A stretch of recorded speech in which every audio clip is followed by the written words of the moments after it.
विचार करताना जाईल म्हणे. कोणत्या सरलाताई?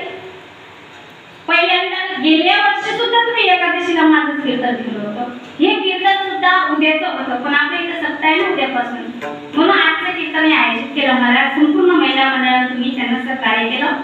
हरिभाऊंचं संपूर्ण भजनी मंडळाचं त्यांना खूप सहकार्य असतं महिला मंडळाला. ताईंनी मला कॉल केला पहिल्या दिवशी, म्हणजे ताई 2 तारखेला कीर्तनानंतर त्यांना माहिती झालं की सप्ताह आहे. मग म्हणे काय करायचं? म्हणलं बघा कीर्तन तर तुम्हाला एकदा केव्हा पण करायचं, 1 तारखेला केला काय हरकत नसते. मग त्यांनी नियोजन केलं आणि सुंदर असा कार्यक्रम घडून आणला. म्हणून सगळ्यांच्या चरणात नमस्कार होते. जे कीर्तनाचे यजमान आहेत महाराज श्री बबलू जगताप यांनी आज कीर्तनाचं सौजन्य घेतलेलं आहे, त्यांच्याही चरणात नमस्कार होते. आणि श्री विठ्ठल मंदिरात ह्या कार्तिक मास निमित्त हे कीर्तन आहे. कीर्तनाचा निमित्त आपल्याला सगळ्यांना माहिती झालं. काकड्याला सगळ्या महिला येतच असतील एवढी गॅरंटी मला आहे. जर कीर्तन व्हायला असतं तर अजून जास्त लोकसंख्या आली असते, पण मंदिरात बसायला जागा नाही म्हणून बाकीच्या घरीच राहिले. काय बाकीच्या घरीच असो. माझ्या कीर्तनामध्ये पक्वास असेल गायनाचे जे मला 7 दिवसाचे महाराष्ट्रामध्ये प्रसिद्ध असणारे सगळ्यांचे लाडके हरिभाऊ यांच्या चरणात.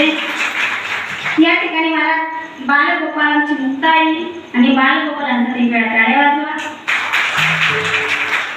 सुंदर असं गायन केलं महाराज. छोटासा मुलगा काय पावाला तो देश जिथे हरीचे दास जन्म घेते. आपण तसं जन्माला येण्यासाठी असं कुणी कन्यापुत्र होती जे सात्विक मुलं जन्माला येण्यासाठी महाराज शेती सुद्धा सात्विक लागते. शेतीमध्ये मशागत केलेली आहे, बी टाकलेलं आहे, पण त्याला तुम्ही बी वाढी लावत असताना मटेरियल फुवारला देऊ नका.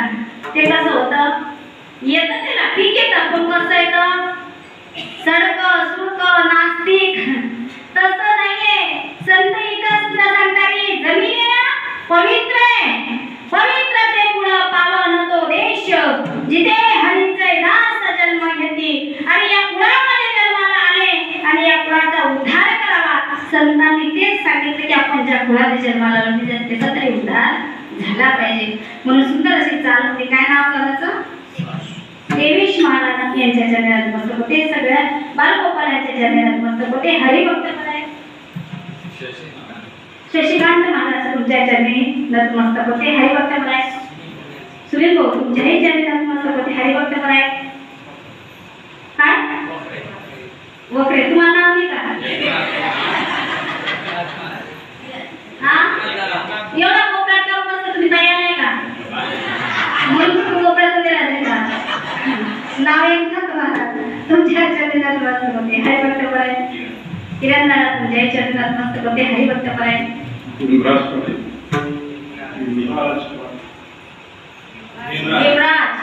वा वा तुमच्या विपद असेल तुम्ही त्याच्यात बोलताय. सुरेश स्वामी तुमच्याही चरणात मस्तक होते. आमचे या ठिकाणी बाबाश्री सगळे बसलेले सगळ्यांचे चरणात मस्तक होते. आणि पेशंट आम्ही ऑपरेटिंग साठी जळगावून आणलेले नाही ना तुमच्या चरणात मस्तक होते.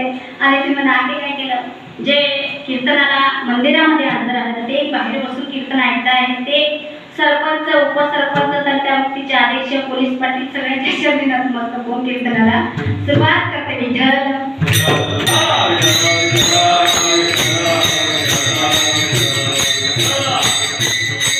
कार्तिक महिना निमित्त काकडा आरती आपण सगळ्यांनी महिन्याचा काकडा केला. तुमची 7 तारखेला समाप्ती त्याला म्हणत नाही सांगता म्हणतात. त्याला काय म्हणतात सांगतात. नेमकं काकडा म्हणजे काय समजून घे. सकाळी उठून स्नान करायचं आणि मंदिरात यायचं काकडा म्हणतात तर एवढंच नाही. आणि त्या काकड्याचं नास्तिकाने सुद्धा दर्शन घेतलं. जगत के पात काच्या राशी काकडा आरती देखा.